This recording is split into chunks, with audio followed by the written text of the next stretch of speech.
This channel's content is strictly for educational and informational purpose and does not endorse or promote any form of violence, harm, illegal activities, self-injuries and communal disharmony. খুব সংক্ষেপে প্রদীপবাবুর কাছে আসবো।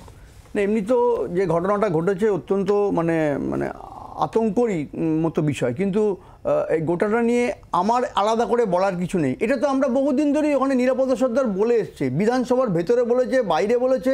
এই যে শাহজাহানের কথা বলছে, শাহজাহান শেখ বলে ওখানকার একজন পঞ্চায়েতের উপপ্রধান ছিলেন, সম্ভবত কি বেরমজুর 1 নম্বরের, উনি 29 তারিখ অ্যারেস্ট হয়েছেন। এবং অ্যারেস্ট হয়েছেন কেন? এই ঘটনাটা ঘটে যাওয়ার পর, শাহজাহানের ঘটনা ঘটার পর শাহজাহান শেখ, জুনিয়র শাহজাহান, সে ওখানে গিয়ে ছুরি চালিয়েছে একজনকে।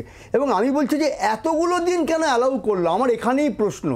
শাহজাহান তো ঠিক আছে, শাহজাহান দুষ্কৃতিকারী, শাহজাহানকে যা যা আপনি দিন, কিন্তু ওকে এতগুলো দিন অ্যালাউ করা হলো কেন? টাকাগুলো এবং আগ্নেয়াস্ত্রগুলো কি সরিয়ে দেওয়ার জন্য? তাহলে এটা কাদের মধ্যে? খুব সংক্ষেপে। তৃণমূলের সকাল থেকে এমন আবভাব মনে হচ্ছে এই গরমকালে মনে হয় আইসক্রিম খুঁজতে গেছে এনএসজি। তার কারণ হচ্ছে ওইগুলো কী কথাবার্তা, এবং তৃণমূল বিজেপি দুজনেই ইনভলভ। তৃণমূলের রাজ্য প্রশাসন, রাজ্য পুলিশ তৃণমূলের হাতে, কেন্দ্রের সমস্ত এজেন্সিগুলো, বিএসএফ সমস্ত, যেভাবে ঠিক বিনয় মিশ্র মডেল, ঠিক যেভাবে গরু পাচার মডেল, ঠিক সেভাবে অস্ত্র আমদানি মডেল, ইল্লিগাল আর্মস ট্রেড শুধু নয়, এর সঙ্গে একটা হিউজ টাকা, ইল্লিগাল টাকা জড়িত।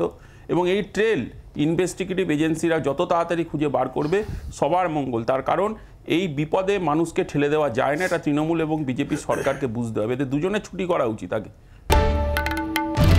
বাংলার আওয়াজ, বাঙালির আবেগ, জি 24 ঘন্টা।